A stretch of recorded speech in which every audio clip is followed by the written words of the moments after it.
Hello, Google. That's me. How can I help? You're beautiful. Thanks. You're beautiful too. Yes! Inside and out. Google, have you subscribed to the Accelerate YouTube channel? Sorry, I don't understand. What you guys do, make sure you guys subscribe. We need all the subs we can get. What is up, internet world, and welcome back to the channel. Today, bringing the 2023 Honda Accord.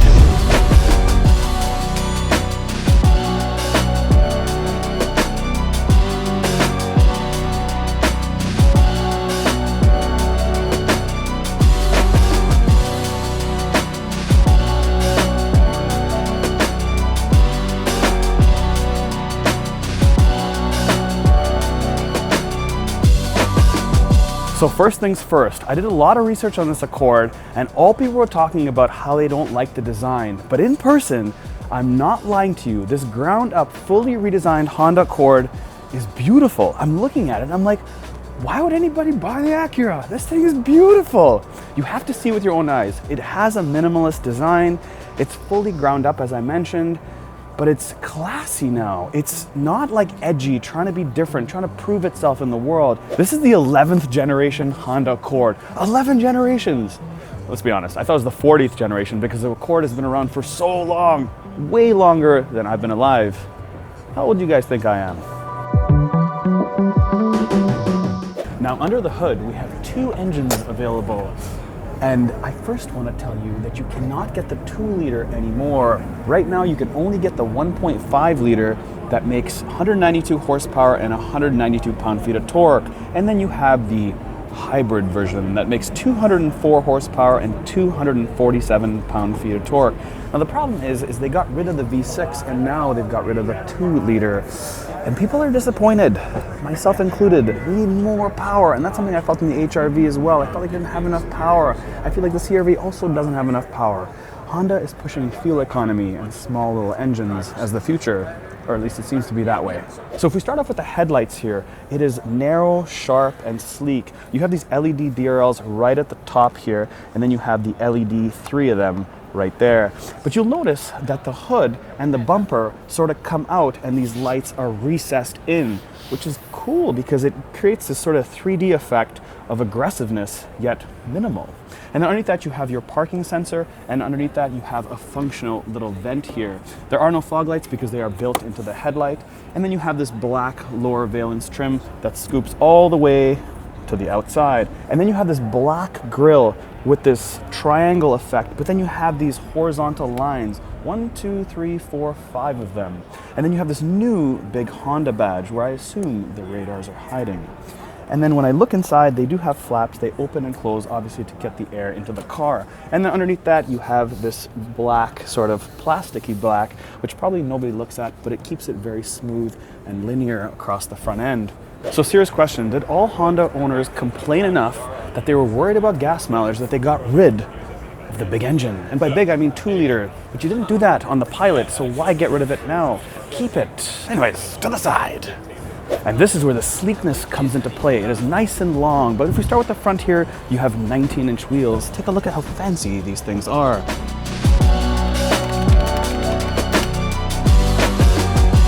Now there's black piano trim on the front lower valence, and it carries all the way through to the sides. On the front of the side skirt, it's nice and wide, and as you move along the back of the car, it tightens up and it gets a lot more flush. Now there's absolutely no, I have to stress this enough, there's absolutely no indentation except for the shoulder line that almost vanishes from the front to the back of the car.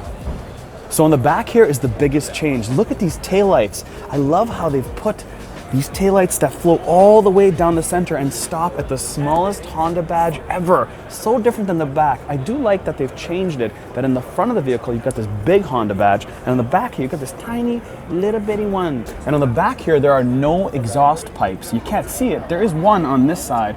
It is because it's a touring hybrid, the top of the line bad boy.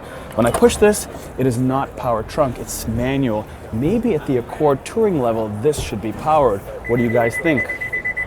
Let me know in the comments below. You know what would have been super cool is if this Honda badge, you could push it in and it would pop up. There is still the button underneath, and then there's the rear view camera. And just like the front valence and the side skirts that are in piano black, also in the back they've carried it through and it's piano black. Now they do have this little indentation right in the middle that's a nice touch as opposed to just being all the way that's wide in one singular piece. It does have this little cut through that's really, really nice. Now how much room does this Accord trunk have?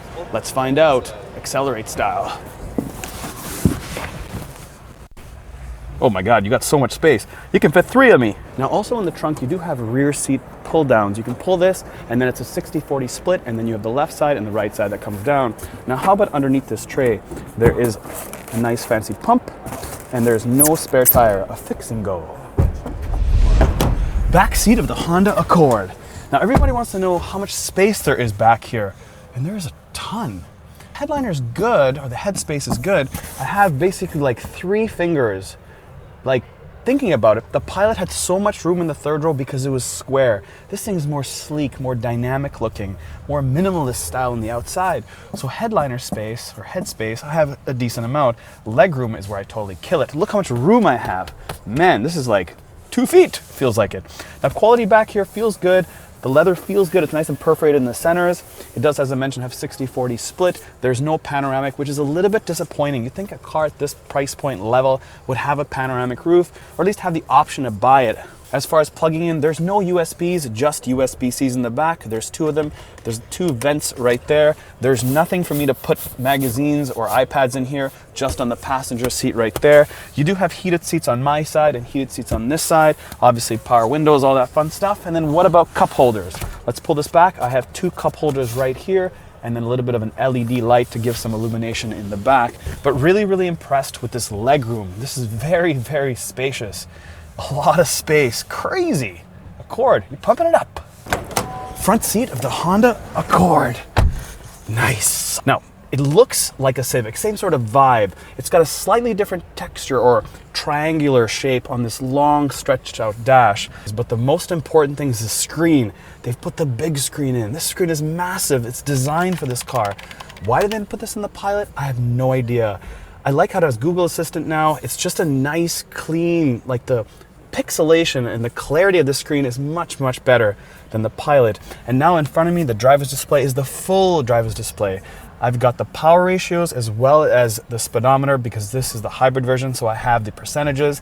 On the left side, I have the battery power. On the right side, I have my fuel mileage. And everything else in here seems similar to the Pilot. The steering wheel especially, exactly the same. So if we start off with the door panel here, there is some plastic injected softness going on up top, and then you have 2 memory seat, and then of course your mirror adjustment. It does have automatic windows in the front, but not in the back. There is some piano black trim around this little console here on the driver's door. I like how they have the matching seat material on the door panel itself. When I put my arm here, it's nice and soft. Nice, I like it. Now as far as storage here underneath, it's not the widest or biggest. You would think they'd learned a little bit from the Pilot in terms of storage capacity. You can't really put any bottle down here. It feels like it's gonna be tight. You have to use the center console that also has 2 cup holders, just like the back. Now, if we move to this big screen, underneath it, you have the volume button. It's very small. There's no other volume controls on the center except for up here, which is kind of weird. I wish they put this volume control button down here so when your arm is on the armrest, you can simply just turn it instead of putting your hand all the way up here. If the excuse is that for the passenger, that's pretty far that it's on this side. Maybe they should put it on this side. Kind of strange, nonetheless. Anyways, moving down, you have the HVAC controls. Like all typical Hondas now, they are rotary. This one sort of has a black chrome trim piece to it, or black chrome vibe, which is nice, as opposed to silver. I feel like if they put silver here, it would just sort of clash and collide, but it's nice black.